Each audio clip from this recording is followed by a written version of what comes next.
La sédentarité, depuis des années, c'est très connu, ça tue autant que le tabac dans le monde.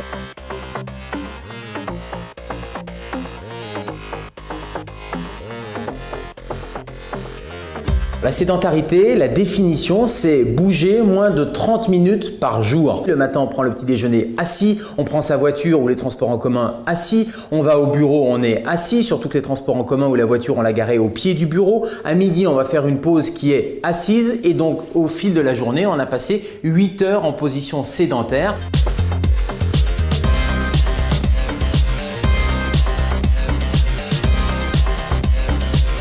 Il y a plusieurs conséquences négatives sur la santé de la sédentarité. Première conséquence, elles sont, j'allais dire, sur les maladies métaboliques, l'hypertension artérielle, le diabète, toutes les maladies cardiovasculaires, le risque d'AVC, etc. Et ça a un effet direct, c'est l'effet direct de la sédentarité. Et puis il y a l'effet indirect par l'augmentation du poids. Quand on est en surpoids, on a une augmentation de ces maladies. Ce qu'on commence à de mieux en mieux comprendre, c'est l'effet sur les cancers aussi.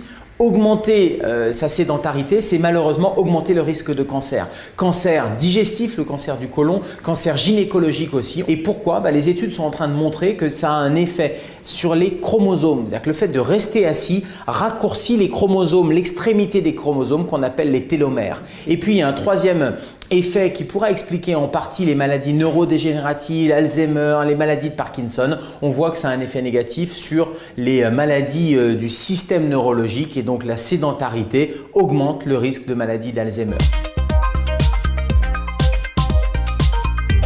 Demain, vous allez par exemple prendre le métro ou le bus, mais vous allez vous arrêter 1 ou 2 arrêts avant d'arriver sur votre lieu de travail. Ça, c'est un excellent moyen déjà de marcher et de faire vos 10 000 pas par jour, puisque 30 minutes de marche par jour, c'est 10 000 pas par jour. Deuxième conseil pour éviter la sédentarité, quelle que soit votre activité, levez-vous toutes les 2 heures. Vous pouvez vous mettre une alarme d'ailleurs sur votre téléphone portable et vous levez. Vous faites 2-3 minutes pour pouvoir marcher, bouger. Et puis, troisième conseil, allez, vous oubliez l'ascenseur et vous allez marcher. Vous montez les escaliers et vous descendez les escaliers.